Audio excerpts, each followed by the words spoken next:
है pull back खेलने के लिए लॉन्ग सही रहेगा इस समय। हमारे साथ रुचित हैं, रुचित जैन 5 पैसा के, और हमारे साथ और कौन है, श्रीकांत जी भी हैं। Good afternoon both of you. Ruchit, आपसे शुरुआत करते हैं, क्या करवा रहे हैं आज क्लाइंट्स को आप? Very good afternoon Ajay ji. I think पिछले 2 दिनों में जो शॉर्ट पोजीशन अगर है नो, तो वो वहाँ पे यहाँ पे हम सलाह दे रहे क्लाइंट्स को कि यहाँ पे शॉर्ट्स कवर कीजिए। प्राइमरली इसका मेन रीजन ये है कि एक तो हम एक्सपायरी वीक में जो एंटर हुए उसमें फ्राइडे के सेशन में 18,000 के कॉल और 18,000 के पुट दोनों में ही काफी सिग्निफिकेंट ओपन इंटरेस्ट बिल्टअप हमने बनते हुए देखा था। और आज भी देखेंगे तो वो पोजीशंस अभी भी इंटैक्ट है। और उस टाइम पे हम जो ट्रैक कर रहे थे कि टोटल प्रीमियम दोनों ही ऑप्शंस का मिला के कुछ 200 रुपए के आसपास था। तो आई थिंक एज्यूमिंग के ऑप्शन राइटर्स ने वहां पे सिग्निफिकेंट पोजीशंस बनाई है, तो उनके जो ब्रेक इवन पॉइंट्स रहेंगे वो 17,800 लोअर लेवल्स पे और 18,200 हायर लेवल्स पे। यानी कि जो ऑप्शंस की राइटिंग की पोजीशंस बनी है फ्राइडे को और इवन आज के सेशन में, उसके हिसाब से 18,000 का 17,800 का इंपॉर्टेंट सपोर्ट है और वो लेवल इमीडिएटली ब्रेक नहीं होना चाहिए। सो आइडियली क्योंकि हम वो लोअर एंड के रेंज के आसपास आए हैं 17,800 के आसपास, तो बेहतर है कि ये करंट लेवल्स पे जो एग्जिस्टिंग शॉर्ट पोजीशंस है उनमें प्रॉफिट बुकिंग कर ली जाए। ठीक है, यानी आपको फिर से वैसा ही ट्रेड दिख रहा है, आप नीचे लोअर एंड पे आ गए हैं, लेकिन इतना ट्रेड आसान होगा क्या कि लोअर एंड पे आए तो यहाँ से खरीद लें, ऊपर 18,000 के ऊपर एक बार सिर्फ एक्सपायरी के दिन क्रॉस हुआ था, वहां से आप एक बार फिर से शॉर्ट कर दें। इतना इजी मनी बाजार देता है क्या? 18,130। हाँ exactly। लेकिन मैं बताऊं इजी नहीं है। उस समय नैरेटिव था 18 के ऊपर क्लोजिंग होगी तो हम लॉन्ग करेंगे। लोगों ने लॉन्ग करना शुरू कर दिया था। 18,200 भी बोल दिया, 18,200 तो इसलिए इतना सारे इतनी आसान money, market doesn't give so easy money. Srikanth, आप कैसे ट्रेड कर रहे हैं और ट्रेडिंग आइडियाज ही बता दीजिए लगे हाथ। Good afternoon everyone. देखिए, वैसे इस मार्केट में ट्रेड करना काफी मुश्किल होता है, और स्पेशली अगर आप ब्रेकआउट या ब्रेकडाउन वाले ट्रेड्स लेते हो तो वहां पे फंसने की गुंजाइश काफी बड़ी होती है। और इसी वजह से हमें लगता है कि इस मार्केट में जब तक 17,700 के लेवल्स मार्केट कंफर्टेबली से तोड़ता नहीं है, उसके नीचे ट्रेड नहीं करता है, तब तक हमें लगता है कि 17,800 से लेकर 17,700 के रेंज में कुछ लॉन्ग की पोजीशंस कॉन्ट्रा ट्रेड आप एंटर कर सकते हो। 17,700 का स्टॉप लॉस रखें, और अगर शॉर्ट करना है तो 18,150 से लेकर 18,200 के रेंज में शॉर्ट कीजिए, स्टॉप लॉस रखिए 18,200 का। तो ये ब्रॉडर एक मोटा मोटी स्ट्रेटेजी है।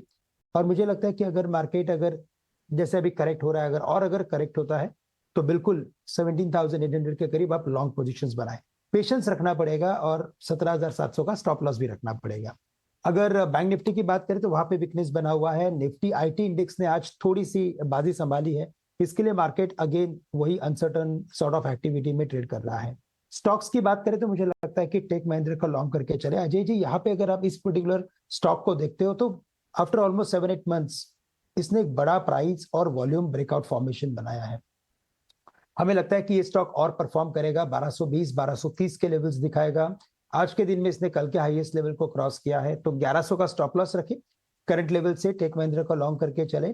साथ ही साथ मुझे लगता है कि शॉर्टिंग साइड पे हिंदुस्तान लीवर ने इंपॉर्टेंट सपोर्ट लेवल को ब्रेक किया है, तो यहां से हिंदुस्तान लीवर अगर करेक्ट होता है तो 2470 के लेवल्स वो भी दिखा सकता है, और 2535 का यानी कि 2535 का स्टॉप लॉस रखें और हिंदुस्तान लीवर को शॉर्ट करके चले। तो Tech Mahindra in fact IT sector हम देख रहे हैं इस कमजोर बाजार में परफॉर्म करता हुआ, आउट परफॉर्म करता हुआ। इसके ठीक पीछे हम देख रहे हैं ऑटोमोबाइल स्पेस। रात सुबह से ऑटो एंसिलरी पर भी डिस्कशन कर रहे हैं। कमजोर है श्रीकांत, सही कहा आपने, इस मार्केट में ट्रेड करना, लेकिन ट्रेड तो करवा रहे हैं आप। खरीदारी की कॉल आई है एक आपकी तरफ से, एचयूएल बिकवाली। रुचित, आप बताइए, आईटी ऑटो के अलावा केमिकल स्पेस भी है जो कि फोकस में है, क्या आपकी राय इस सेक्टर से जुड़ी है? Yes, within the chemical space, fine organics industries है जो टेक्निकली काफी अच्छा लग रहा है। यहाँ पे price wise corrective phase already आ चुका है। अब अगर देखेंगे तो फरवरी महीने में पिछले कुछ दिनों में जहाँ पे 7 फरवरी के स्टॉक ने कुछ 4680 का लो बनाया था, तब उसके जो मोमेंटम रीडिंग्स है, जो आरएसआई रीडिंग्स थे, प्राइस में लोअर लो लगने के बावजूद आरएसआई ने एक हायर लो बनाया, जिसको हम टेक्निकल एनालिसिस में पॉजिटिव डाइवर्जेंस कहते हैं कि प्राइस करेक्शन के बाद में प्राइस और लोअर लो बना रहा है, लेकिन जो आरएसआई है या मोमेंटम ऑसिलेटर है वो लोअर लो बनाना बंद हो गया है। तो यूजुअली ऐसे डाइवर्जेंसेस के बाद हम एक अच्छा पुल बैक मूव एक्सपेक्ट करते हैं, तो और यही पुल बैक मूव हम फाइन ऑर्गेनिक्स ये केमिकल स्पेस में से एक्सपेक्ट कर रहे हैं। तो करंट लेवल्स पे 4800 के स्टॉप लॉस से खरीदारी करने की सलाह है। 5200 तक के ये पुल बैक मूव में एटलीस्ट टारगेट्स आ सकते हैं। ठीक है, ऑल राइट। अच्छा, ठीक है, बाय कॉल्स तो हैं और टेक महिंद्रा तो पिछले एक हफ्ते में 100 रुपये चला भी है, उसके रीजंस भी दूसरे हैं। इनफैक्ट श्रीकांत, आपका टारगेट क्या था टेक महिंद्रा पे, एक बार फिर से दोहराएंगे?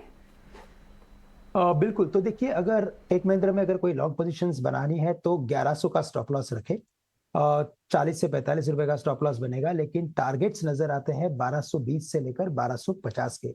तो यहां से हमें लगता है कि ये स्टॉक वापस अपनी प्रीवियस एक इंपॉर्टेंट रेजिस्टेंस को, यानी 1200 के करीब इसमें काफी बड़ा रेजिस्टेंस बना हुआ था, मुझे लगता है इसे क्रॉस कर सकता है वो। और साथ ही साथ अगर आप इसके एंटायर फॉर्मेशन को देखते हैं तो ये स्टॉक कभी 1800 रुपए के करीब था, वहां से लगातार गिरते गिरते 900 रुपए के करीब आया था। अगर इसमें पुल बैक भी बनता है और अगर 50% भी अगर वो रिट्रेसमेंट करता है तो 1500 रुपए की गुंजाइश बनती है। तो मुझे लगता है कि ये काफी एक स्ट्रॉन्ग कैंडिडेट है जिसे हम करंट लेवल से भी खरीद सकते हैं, और अगर बाय ऑन डिप्स की स्ट्रेटेजी रखें तो मुझे लगता है कि पोजिशनल ट्रेडर्स के लिए ये काफी एक फायदेमंद ट्रेड बन सकता है।